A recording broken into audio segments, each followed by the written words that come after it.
This projected life in the world. Heaven letter number 4859. March 15, 2014.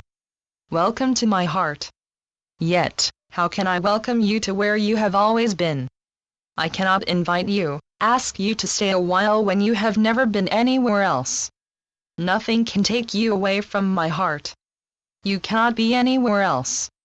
Only in your unawareness can you perceive that you are anywhere but where you really are and have always been. Isn't this a conundrum? That you spin a whole rigmarole of otherness and believe in it wholeheartedly? At the same time, you are convinced that you are a realist. How you have departed from realism. What is real you may think of as imagination, and what is imagination you are convinced is real. You most assuredly do that.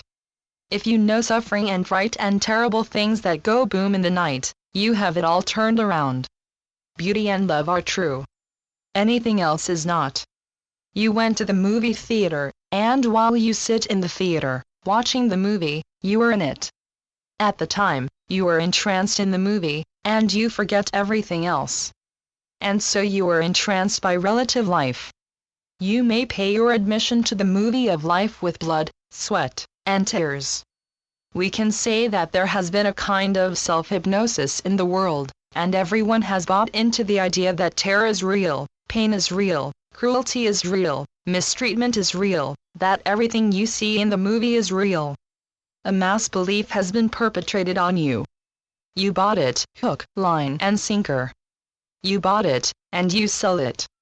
What else could you do? You saw hopelessness, and you believed it. You saw love go wrong, and you believed in it. You invented sorrow and dismay. You worshipped heartache. You bowed down to death. You bought into it as if I, God, could create death. You have the idea that you keep needing your body. The concept of death was easy to buy. The concept of life unending was not so easy.